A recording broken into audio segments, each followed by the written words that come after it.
할렐루야. 주님의 은혜와 평강이 우리 모든 성도님들의 가정과 삶 속에 넘쳐나기를 간절히 축원합니다. 오늘 이 말씀을 가지고 배반자 유다라는 제목으로 함께 말씀을 나누겠습니다.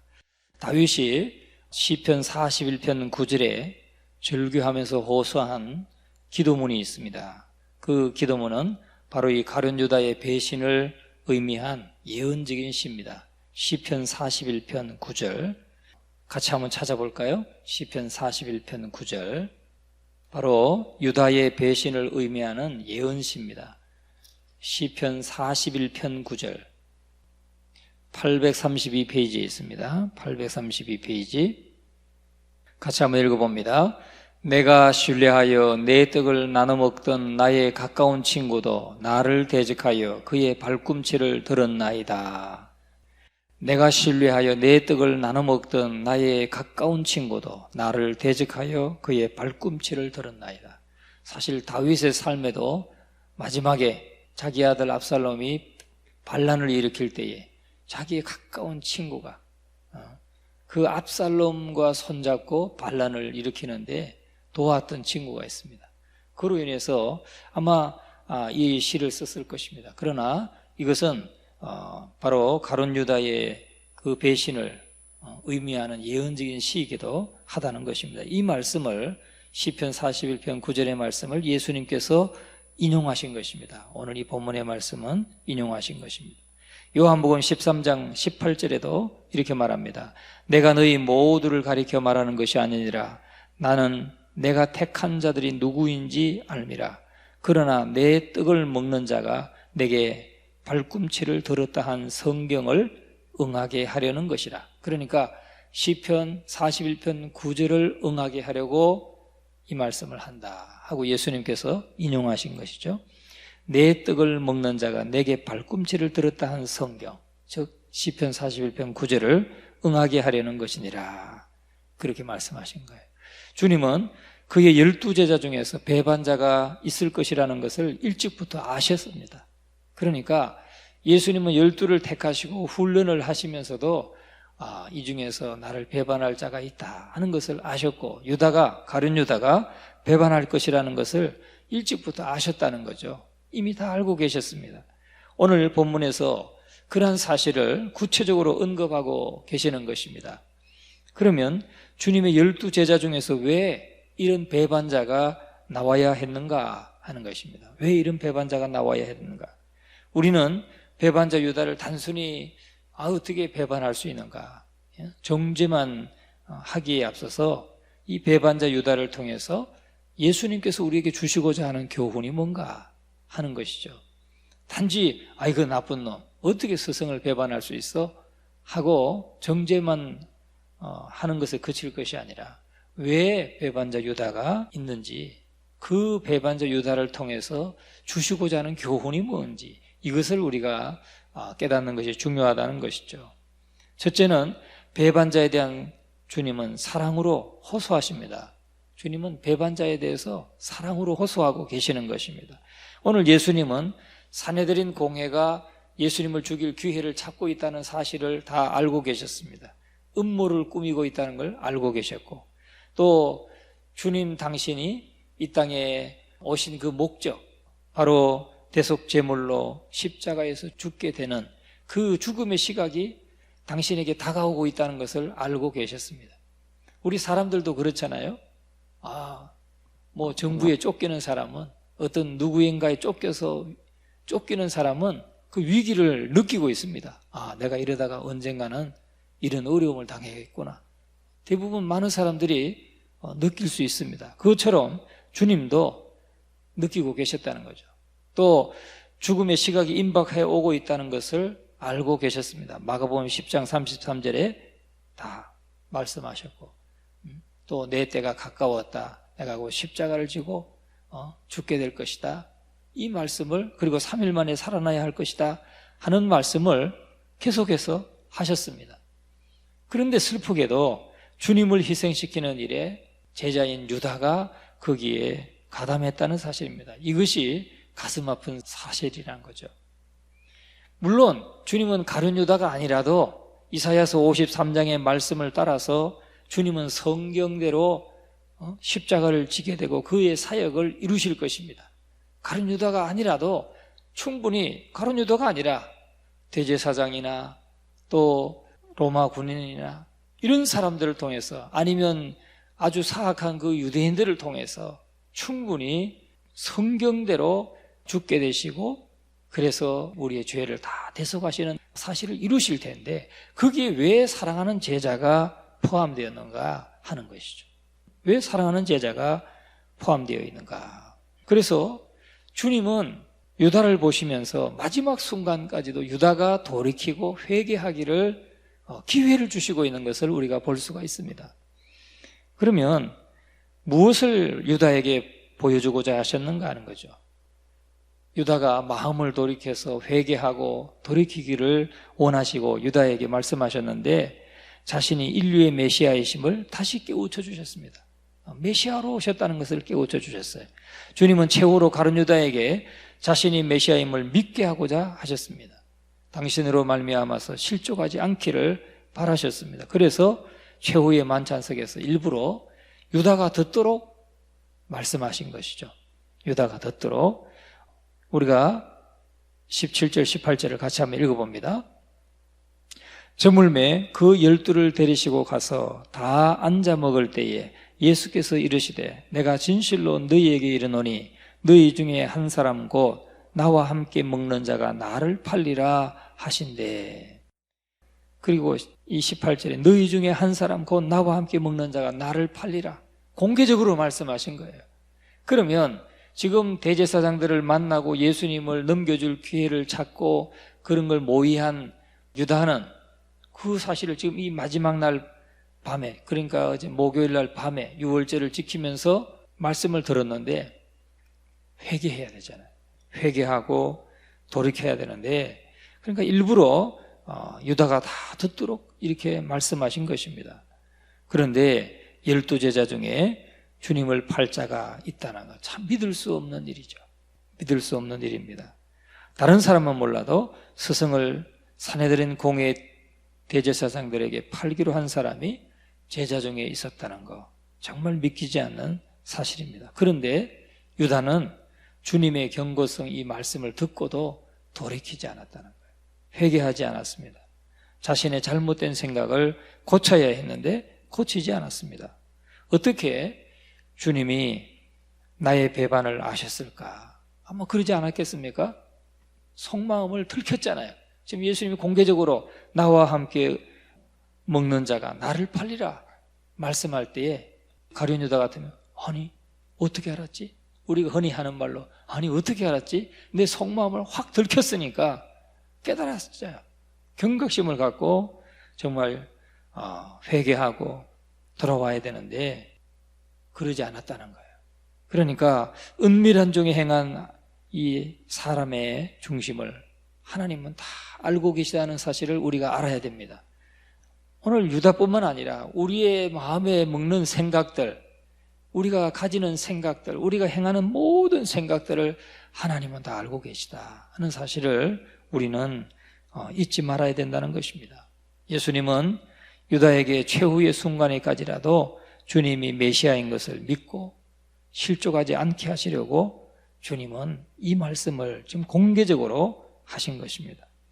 그래서 첫째는 주님이 말씀하신 이유는 주님이 메시아이심을 다시 한번 깨닫게 하시고자 하신 것이고 믿게 하고자 하신 것이고 또 작은 두 번째는 유다가 돌이키기를 바라셨다는 것입니다. 예수님께서 유다의 속마음을 제자들 앞에서 공개한 이유는 무엇입니까? 바로 다른 제자들이 눈치채지 못하도록 유다의 생각을 드러내신 그 이유가 무엇이었을까요? 그것은 유다가 최후의 순간에서 회개하기를 바랐던 것입니다. 돌이키기를 바라신 것입니다. 주님은 유다의 행위를 강제로 중단시키려 하지 않았습니다. 스스로 돌이키기를 원하셨습니다. 유다를 다른 제자들 앞에서 공개적으로 말씀만 하셨지만 유다라고 말씀하지는 않았잖아요.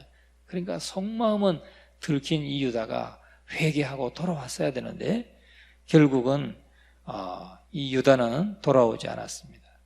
하나님은 인간의 의사를 존중하시고 무슨 일이든지 자원하는 심령으로 결단하기를 기뻐하신다는 거죠. 자원하는 심령으로 결단하고 주님을 따르기를 원하지 억지로 끌고 가기를 원하지 않는다는 것입니다. 또한 배반자가 가룟 유다임을 알고 계시면서도 구체적으로 밝히지 않은 것은 이렇게 밝혔을 때 다른 제자들과 유다의 관계, 그것도 생각하셨던 것 같습니다.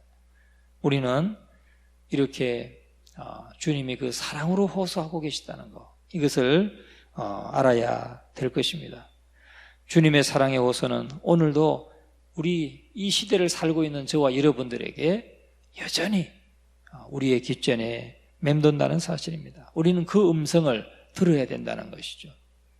우리를 인정해 주시고 우리 스스로 우리의 잘못을 돌이키기를 원하시고 또 무슨 일을 하든지 정말 그 구원의 음성이 들릴 때에 그 주님의 부르심에 응답해서 우리 스스로 자복하고 회개하고 주께 돌아오기를 원하시는 분이시다 하는 것입니다. 그러면 우리 배반자 유다를 통해서 어떤 교훈을 주시고자 하는가 하는 거죠. 어떤 교훈을 주시는 것입니까?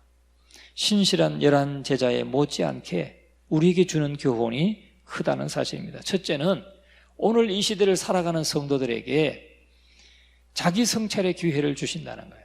나머지 11 제자만 지금 깨닫게 하시기 위한 게 아니라는 거죠.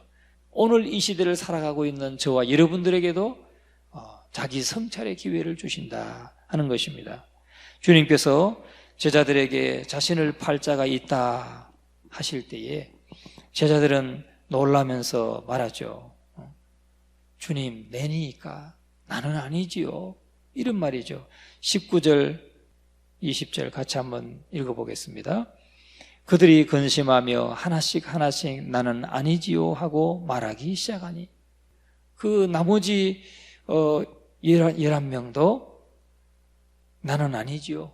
한 사람 돌아가면서 나는 아니지요.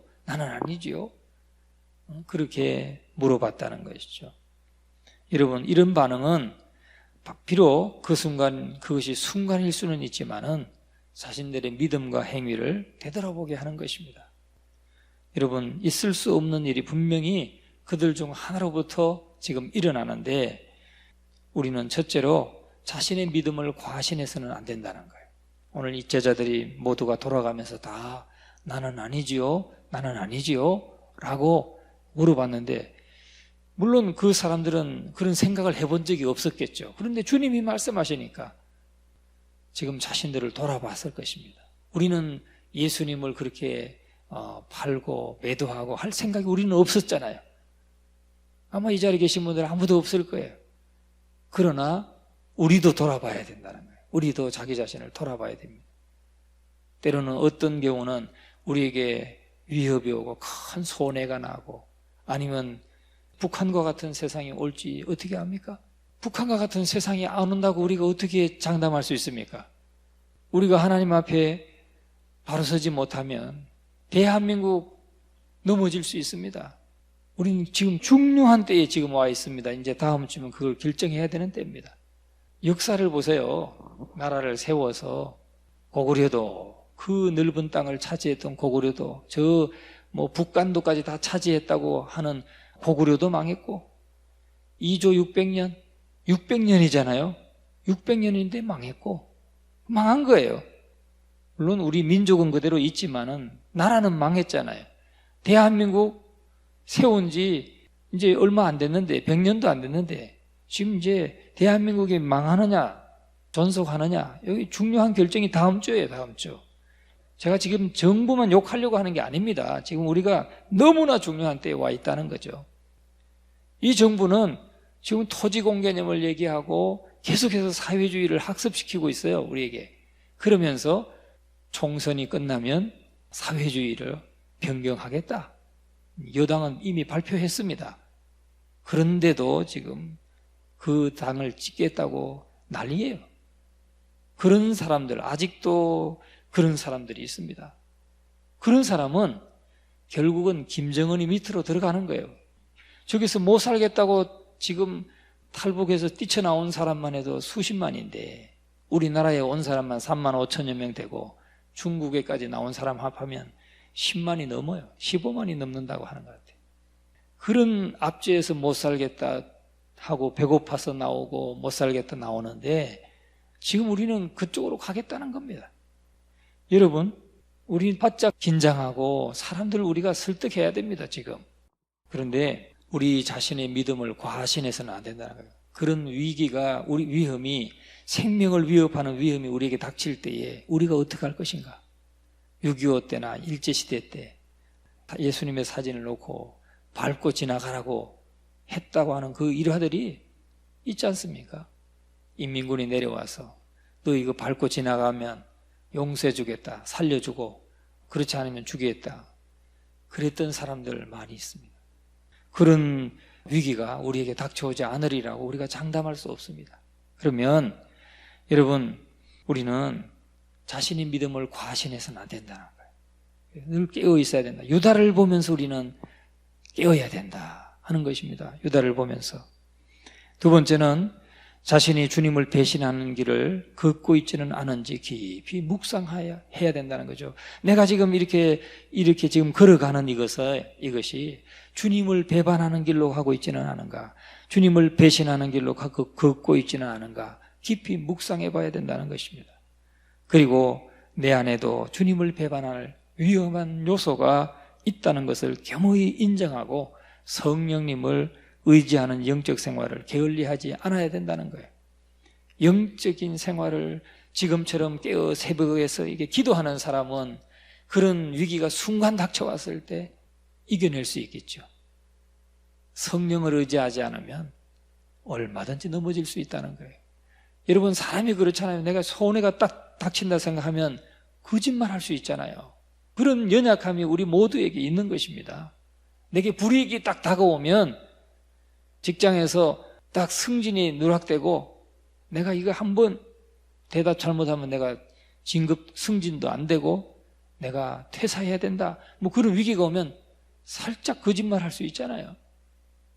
우리 모두가 그런 게 있다는 걸 우리가 인정해야 된다. 그리고 우리는 성령님을 의지하는 영적 생활을 게을리하지 말아야 된다는 거예요. 그럴 때 그런 시험들을 이겨나갈 수가 있는 것입니다. 순간 성령의 그 도우심을 따라서 이겨나갈 수가 있는 것입니다.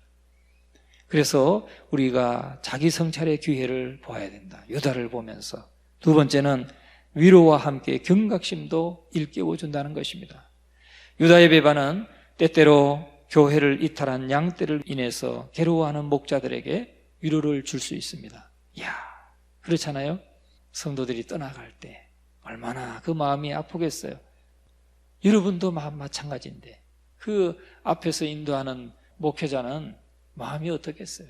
그런데 위로가 뭐야? 예수님도 예수님 제자가 떠나갔는데, 예수님도 예수님 제자 가룟 유다가 예수님을 배반했는데 그 생각하면 위로가 된다는 거죠. 위로가 되는 것입니다. 야, 하물며 나같이 부족한 자에게 떠나갈 때 그 위로가 되죠.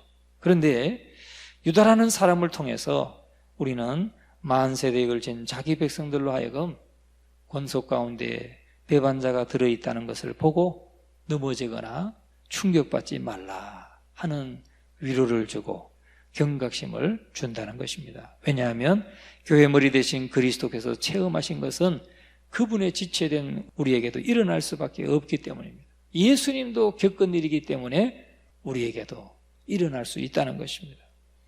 여러분, 그렇기 때문에 우리는 하나님 말씀을 설교를 들을 때마다 항상 자신을 향한 주님의 말씀이라고 들어야 됩니다. 어떤 설교든지 간에 나에게 주시는 말씀이다 이렇게 들어야 돼요. 이건 누가 들었으면 좋겠다 이렇게 들으면 그것은 안 되는 것입니다. 그런 태도는 바로 교만이고 위선입니다. 그런 사람이 넘어지는 것입니다. 그래서 우리가 오늘 물론 예수님께서 십자가 지신 날인데 우리 그 십자가 지신 날의 말씀은 내일 듣기로 하고 오늘은 유다의 배반을 보면서 우리 자신들이 경각심을 갖고 우리 자신들을 돌아보는 그런 아침이 될 수 있기를 주님의 이름으로 축원합니다. 우리는 모두가 다 주님께 정말 착하고 충성된 종이라 인정받는 우리 모두가 될 수 있기를 주님의 이름으로 축원합니다.